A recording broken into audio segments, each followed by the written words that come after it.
Vamos passar agora para o pronunciamento técnico CPC 01.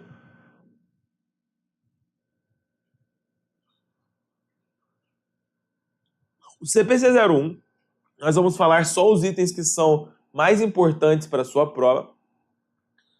O primeiro deles é o item 1, que diz o seguinte: o objetivo deste pronunciamento técnico é estabelecer procedimentos que a entidade deve aplicar para assegurar que seus ativos estejam registrados contabilmente por valor que não exceda os seus valores de recuperação.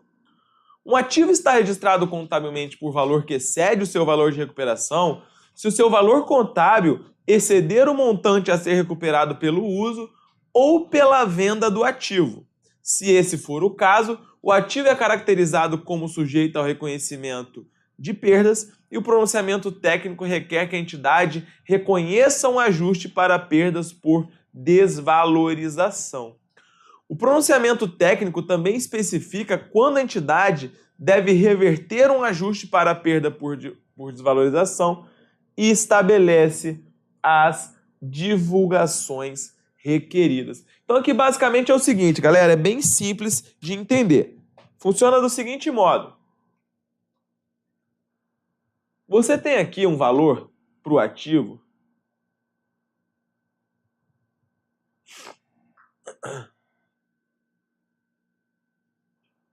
que nós chamamos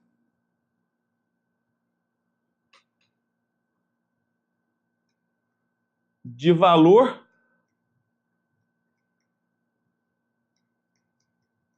contábil. Beleza? E nós temos aqui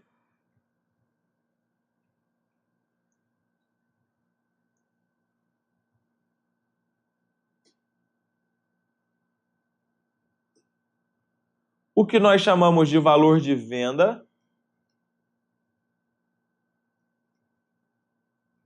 ou valor justo, e aqui o que nós chamamos de valor em uso.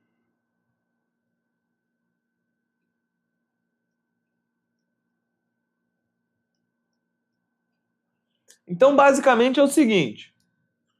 Vejam o que o item diz. Ele fala o seguinte: o ativo está registrado contabilmente por valor que excede o seu valor de recuperação, se o seu valor contábil exceder o montante a ser recuperado pelo uso ou pela venda do ativo.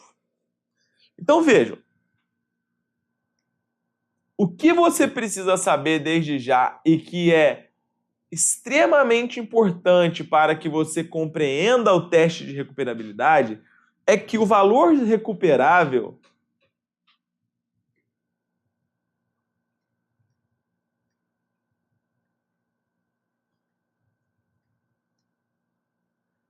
é o maior entre o quê? Alguém sabe? É o maior entre o valor justo líquido de despesa de venda e o valor em uso. Eu já vou explicar o que são esses termos.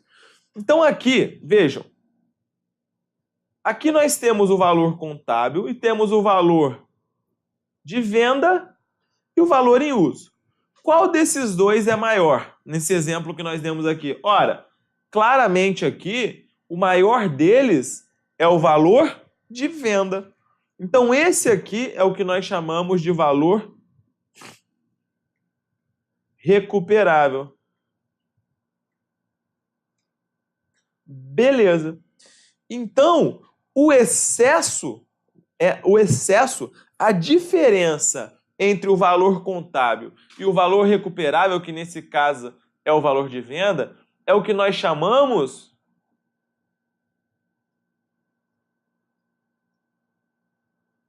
de perda por recuperabilidade. É a diferença entre os dois. É a perda por recuperabilidade. esse montante aqui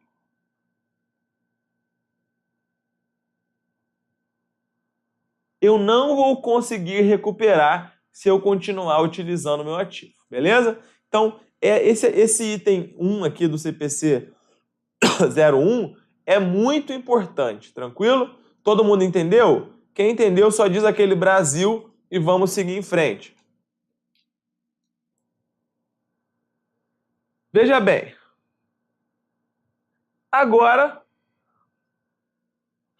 nós temos aqui o item 2. Esse item 2, não se engane que ele também é muito importante. Vou dar só um exemplo. Ele caiu na prova de auditor fiscal da Receita Federal 2014, caiu na ANAC 2016 e tem caído em vários concursos.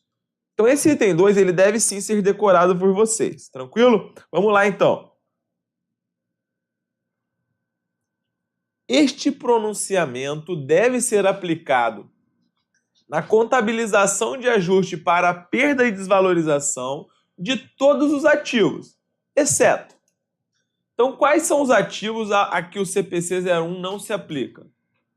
Vocês vão ter que fazer uma tabelinha aqui importante, tá? Agora. Vamos lá. O CPC 01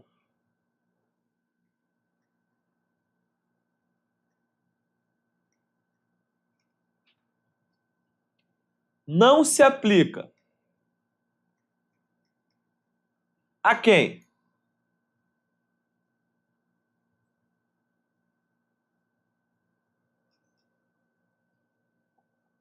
Estoques.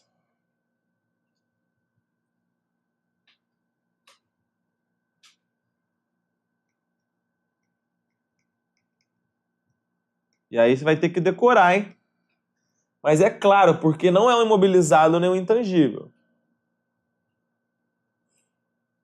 CPC 47, que trata, e vejam, aqui nós já estamos falando da atualização do CPC 12, da revisão 12, perdão. A revisão 12, vigente a partir do 1 de 2018, antes disso aqui de estar receita de contrato com cliente, esse inciso B, ele estava escrito contrato de construção. Agora que está ativo decorrente lá do CPC 47, receita de contrato com cliente. Então coloca aqui contratos com clientes. CPC 47. Eu sei que não é fácil, mas vocês vão conseguir aprender, beleza? Ativos fiscais diferidos. E nós não vamos entrar agora nas minúcias sobre cada um desses ativos.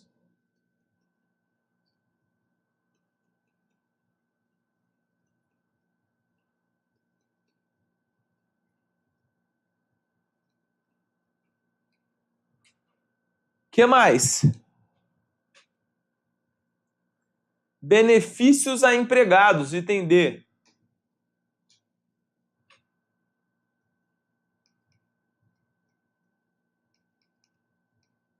Que é o CPC, que trata de salários, remuneração dos empregados, etc. e tal. O que mais que não se aplica? Ativos financeiros que estejam dentro do alcance do CPC 48. Isso aqui também foi mudado pela revisão 12. Então não se aplica a instrumentos financeiros. A que mais que não se aplica? Propriedade para investimento mensurada ao valor justo. A propriedade para investimento, ela pode ser mensurada ao valor justo ou ao custo.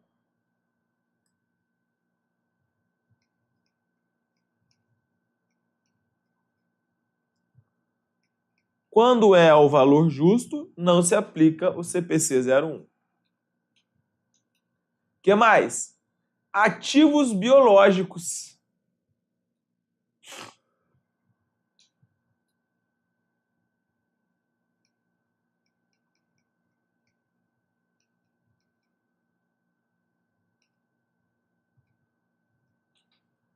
O que mais? Contratos de seguro.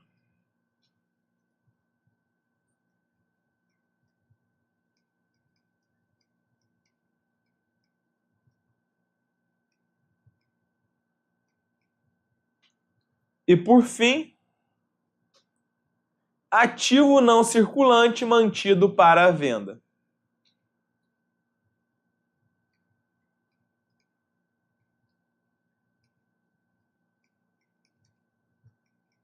Ah, Gabriel, mas você está falando grego para mim até agora. Mas não tem problema. Você vai decorar isso aqui dessa maneira e você vai conseguir, quando você estiver avançando na contabilidade, você vai estudar. Você apenas precisa saber que o CPC 01 se aplica aos imobilizados intangíveis e não se aplica a esses ativos que eu citei aqui. Beleza? Então,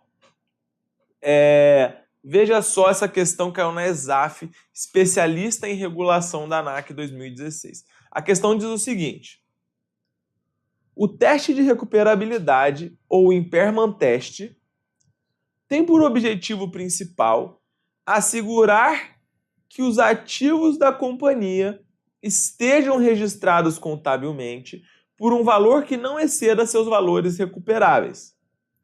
Avalie as proposições a seguir acerca do impairment test. Inciso 1. Ativos fiscais diferidos não estão sujeitos ao impairment test. Inciso 2. Todos os ativos estão sujeitos ao impairment test. Inciso 3. O ativo intangível decorrente do direito de outorga da concessão de um aeroporto não está sujeito ao impairment test. Assinale a opção correta. A. Apenas a proposição 1 está correta. B. Apenas a proposição 2 está correta. C. As proposições 2 e 3 estão corretas. D. Todas as proposições estão corretas. E E. Nenhuma proposição está correta. Então você não sabe tchongas nenhuma de contabilidade. Você não sabe o que é um ativo diferido, você não sabe o que é um ativo biológico, você não sabe nada. Mas você decorou esse esquema aqui. E aí, com base nesse esqueminha, você vai saber. Bom, ativo fiscal diferido não está sujeito ao teste de impairment. Cadê? Opa! Olha aqui. Ativo fiscal diferido.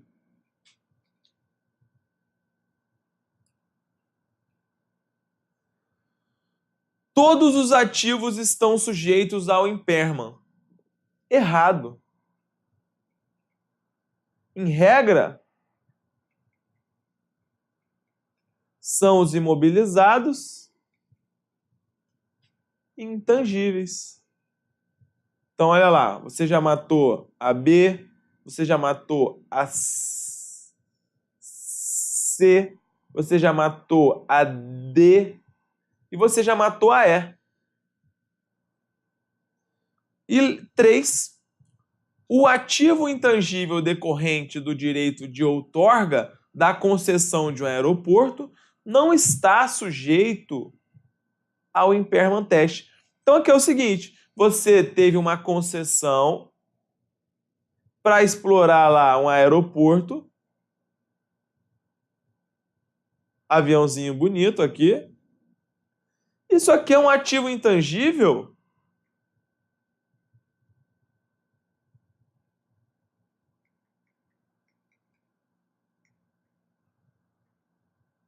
Normal.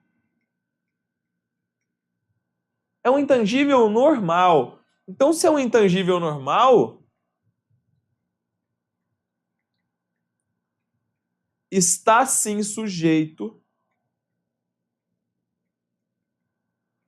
ao teste de recuperabilidade. Beleza? Gabarito, portanto, letra A. Próxima. Vamos lá. A próxima questão diz o seguinte: a entidade deve avaliar ao fim de cada período de reporte se há alguma indicação de que um ativo possa ter sofrido desvalorização. No que tange ao ajuste para perdas por desvalorização de ativos, avalie os eventos a seguir. O incêndio destrói o estoque de uma papelaria, acarretando uma perda de 10 milhões. 2. Uma enchente destrói as máquinas de uma indústria, acarretando uma perda de 100 milhões. 3. Um meteoro destrói os veículos à venda de uma concessionária, acarretando uma perda de 90 milhões. Os eventos passíveis de redução ao valor recuperável de ativos são... E aí, galera?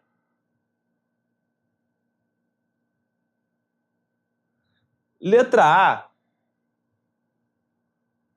tá errada. Não é mesmo? Por quê? Porque aqui é o caso de um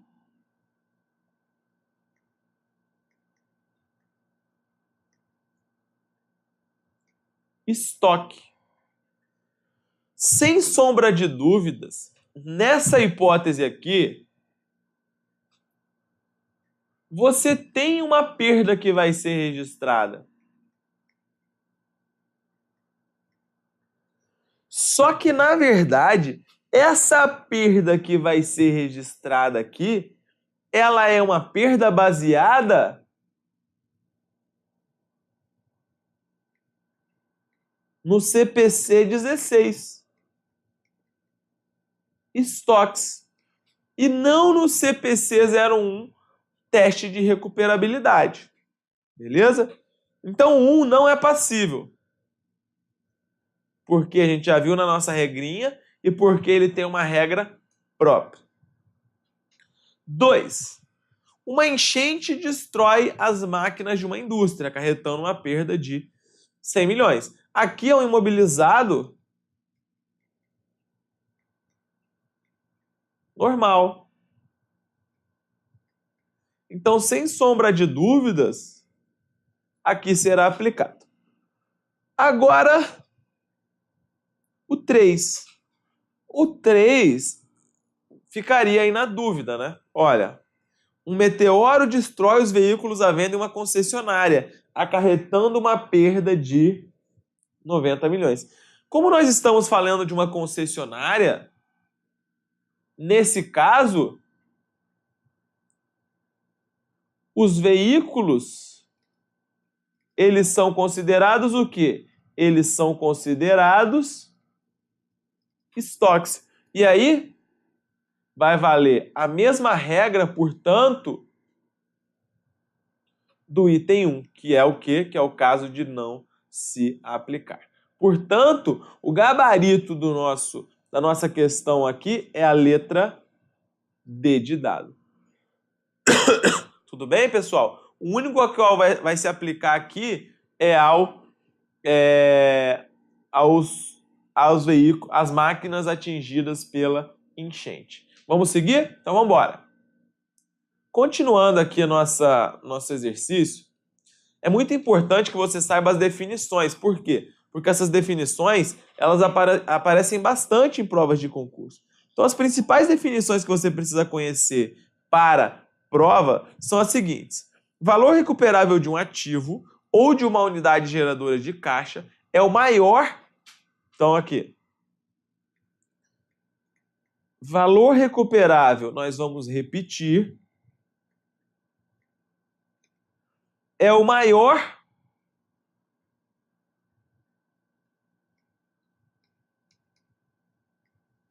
entre o quê?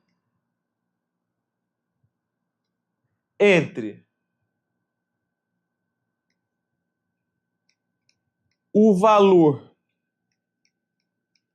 justo líquido de despesa de venda e o quê? E o valor em uso. Pessoal, é muito importante que você entenda o que é um valor justo líquido de despesa de venda. E aqui, o CPC também trouxe essa definição. Ele fala o seguinte: valor justo é o preço que seria recebido pela venda de um ativo ou que seria pago pela transferência de um passivo em uma transação não forçada entre participantes do mercado na data da transação. Então, toda vez que na contabilidade nós falarmos para você valor justo, você vai entender que nessa hipótese se trata de um valor de mercado, em uma transação não forçada.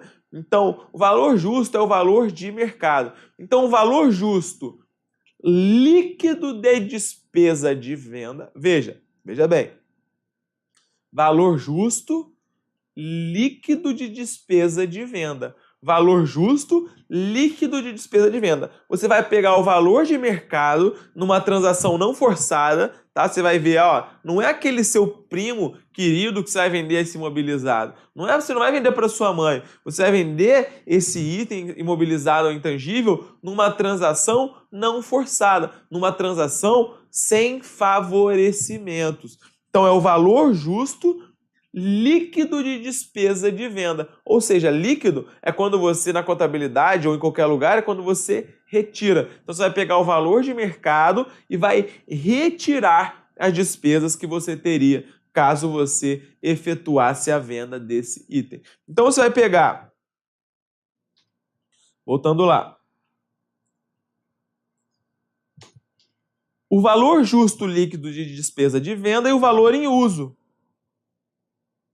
E o valor recuperável é o maior desses dois. O que é o valor em uso? Valor em uso é o valor presente dos fluxos de caixas futuros esperados que devem advir de um ativo ou de uma unidade geradora de caixa. Então, o valor em uso, e volta aqui para mim, é o seguinte. Valor em uso é o seguinte, você tem lá o seu ativo mobilizado, eu vou dar esse exemplo porque ele é mais simples, e ele está produzindo mercadorias. Então você fala o seguinte, bom, olha, eu tenho um indicativo de que o meu ativo ele está desvalorizado. Então eu preciso fazer um teste de recuperabilidade. Você vai testar a recuperabilidade. E como que você vai fazer isso? Você vai ver o valor justo líquido de despesa de venda, que nós já explicamos como é feito. Galera, eu estou explicando para vocês de uma maneira tranquila. Quando eu fui estudar isso pela primeira vez, foi um Deus na cuda para entender. Você vai pegar então o valor justo líquido de despesa de venda, achei isso aqui, e você vai pegar o valor em uso. Valor em uso é o seguinte, olha, eu tenho um ativo mobilizado, esse ativo mobilizado ele está produzindo mercadorias. Então essas mercadorias, se eu continuar produzindo essas mercadorias, eu vou ter um lucro total no período de 1 milhão, por exemplo. Então o valor em uso é o valor que você vai ter, o valor do lucro que você vai obter se você continuar utilizando essa máquina, esse ativo mobilizado, esse intangível. É o quanto de lucro você vai ter pelo uso. Então vejam, o próprio nome já diz, valor em uso. Valor em uso. Então é o valor presente. E a norma diz que é o valor presente. Você tem que trazer esses fluxos futuros a valor presente. Veja só. Então, beleza. Conseguiram entender? Sim ou não?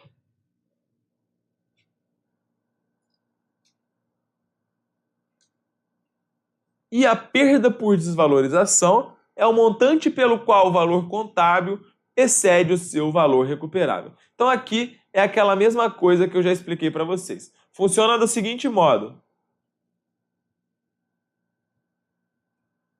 Se eu tenho aqui, veja bem,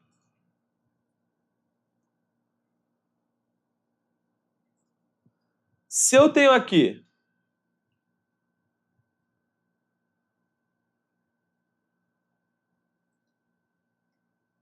um valor contábil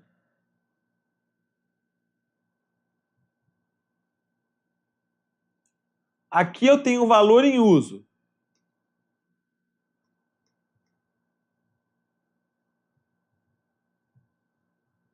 E aqui eu tenho um valor justo. Primeiro eu vou fazer uma pergunta e eu gostaria que vocês respondessem.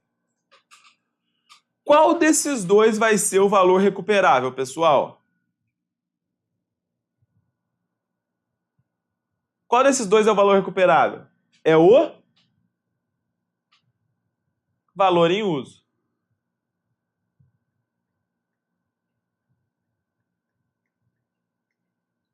Recuperável, não é? Esse aqui é o valor recuperável. Beleza.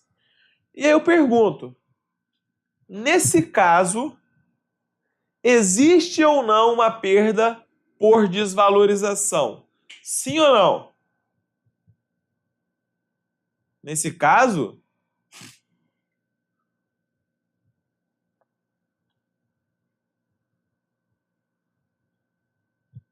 existe uma perda por desvalorização. Por quê? Porque a perda por desvalorização é o montante pelo qual o valor contábil de um ativo ou uma unidade geradora de caixa excede o seu valor recuperável.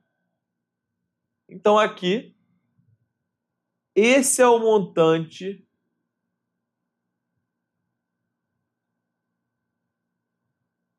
da perda por recuperabilidade. Então, é muito importante que isso fique claro para vocês, que esse lançamento ele é feito do seguinte modo. Você vai lançar aqui, você tem aqui o seu ativo imobilizado.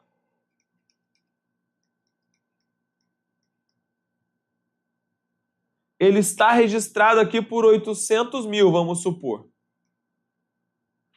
E você teve uma perda, vamos supor, no valor de 200. Então, o que você vai fazer? Como que você lança a sua perda? Basicamente, você faz o seguinte.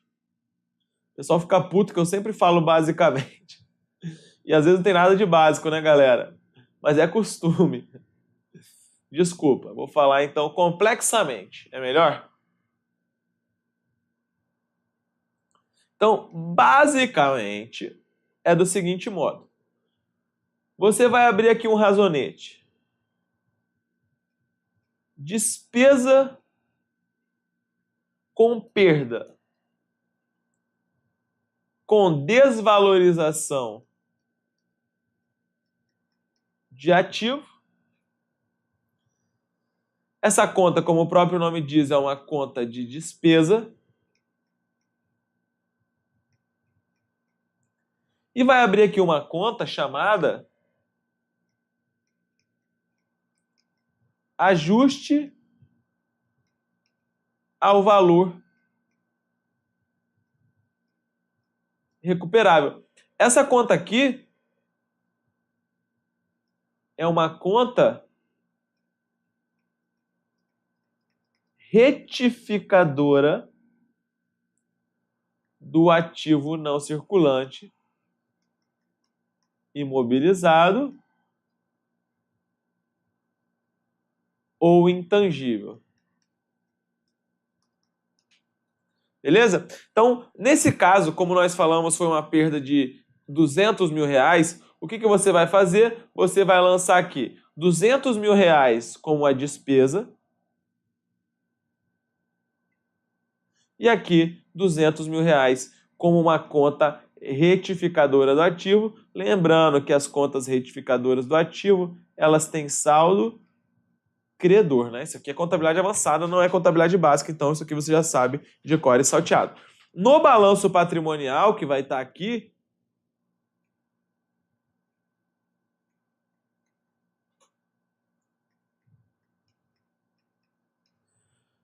você vai lançar ativo imobilizado 800 mil e vai fazer aqui uma redução, né? Vai fazer o ajuste ao valor recuperável de 200. Logo, o seu ativo ele vai ficar ajustado com o que a gente chama de valor contábil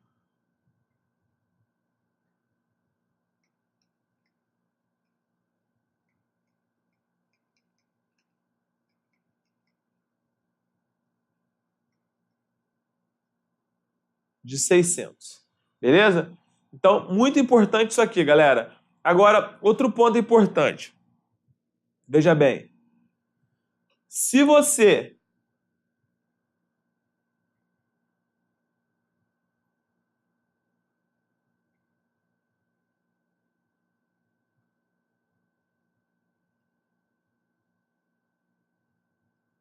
tem aqui valor contábil,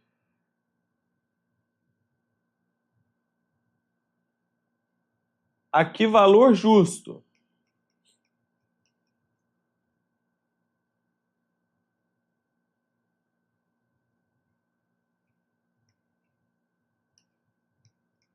e aqui valor em uso.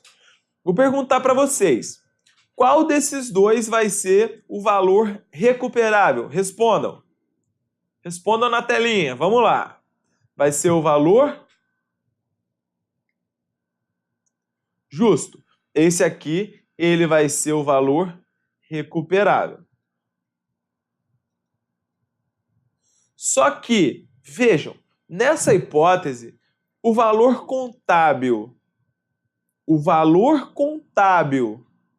ele é maior ou menor do que o valor recuperável?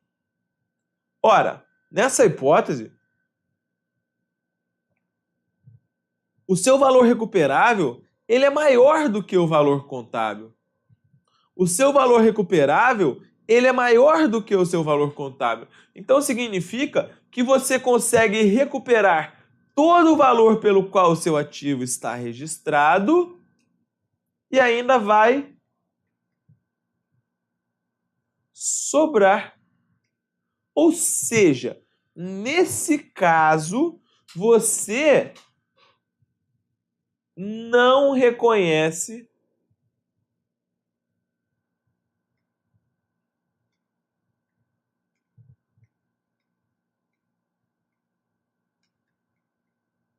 uma perda. Não tem perda nessa hipótese. Beleza? Não tem perda, porque o valor recuperável ele é maior do que o valor contábil. Ainda que o valor em uso seja menor do que o valor contábil, tá? Lembrando que antigamente a gente falava que isso aqui era em homenagem ao princípio da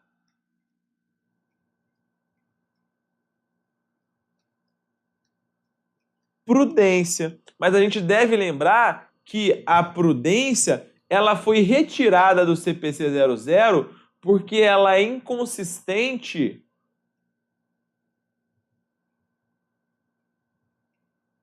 com a representação fidedigna.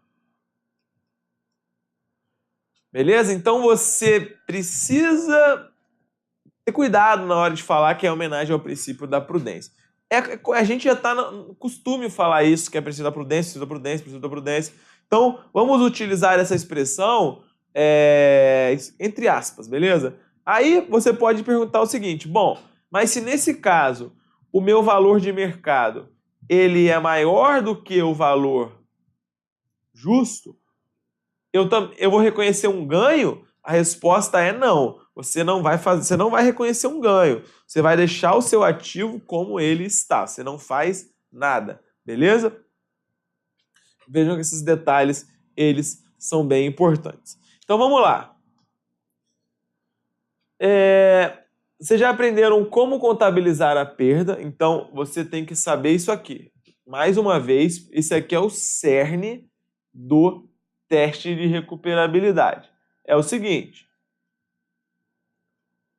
Teste de recuperabilidade. É bem devagar para que todos possam compreender.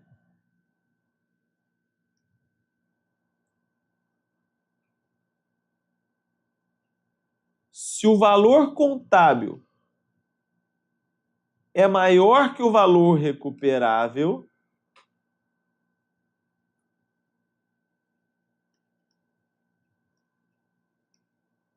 você registra uma perda.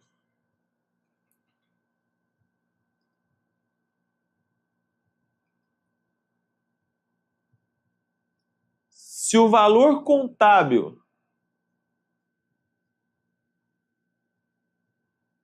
é menor do que o valor recuperável,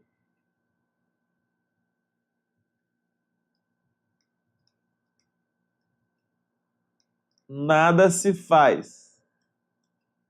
Em homenagem aí à prudência, entre aspas.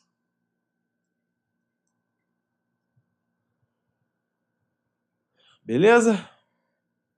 Então, outra coisa importante saber é o conceito de unidade geradora de caixa. Isso aqui vira e mexe, aparece em provas, a FGV adora cobrar esse conceito. E você precisa saber que unidade geradora de caixa é o seguinte: é o menor grupo identificável de ativos que gera as entradas de caixas que são, em grande parte, independentes das entradas de caixa de outros ativos ou de grupos de ativos. Então, pessoal, basicamente é o seguinte, se você tem um exemplo que eu vou dar aqui para vocês é o seguinte, você tem uma concessão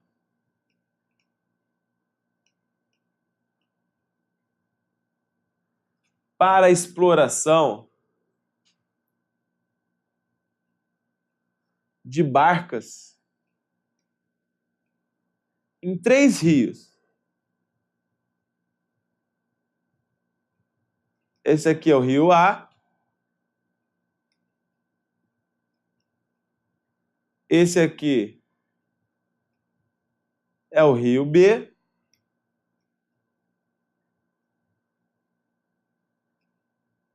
Esse aqui é o rio C. Então você tem um contrato de concessão ativo intangível para explorar 3 rios. E você só vai poder fazer se for os 3. Mesmo que um dê prejuízo, o outro lucro, não sei o quê, você só vai poder...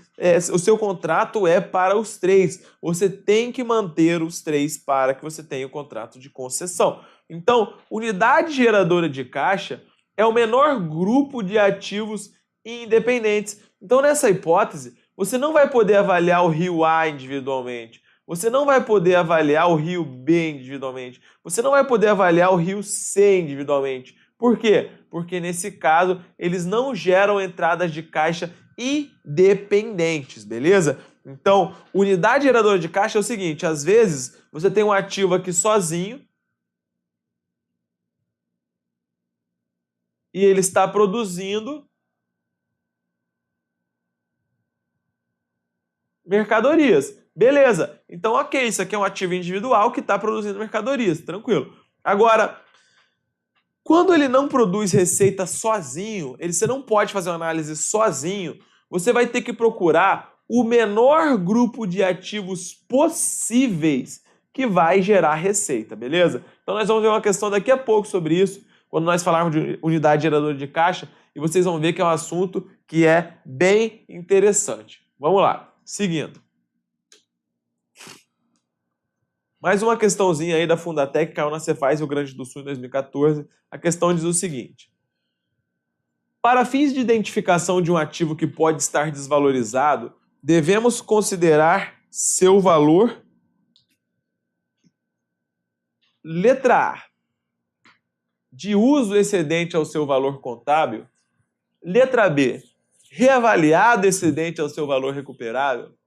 Letra C, contábil excedente ao seu valor reavaliado.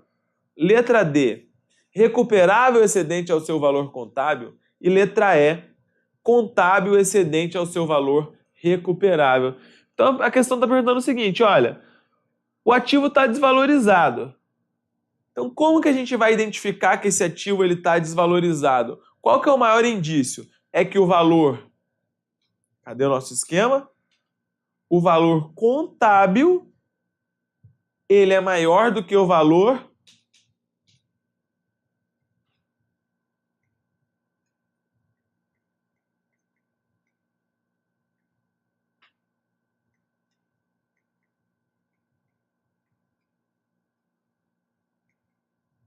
recuperável, não é isso? Então, gabarito, letra E. Foi exatamente o que nós dissemos desde o começo aí para vocês. Tranquilo? Questãozinha bem mole, né, galera? Não tem nem desculpa para errar uma questão dessa. Valendo aí um ponto na prova de auditor fiscal da Cefaz RS, Terrinha Amada. Conheço bastante lá no Rio Grande do Sul, gosto muito. Se tiver alguém do Rio Grande do Sul, você é muito sortudo de morar nesse lugar, que é incrível.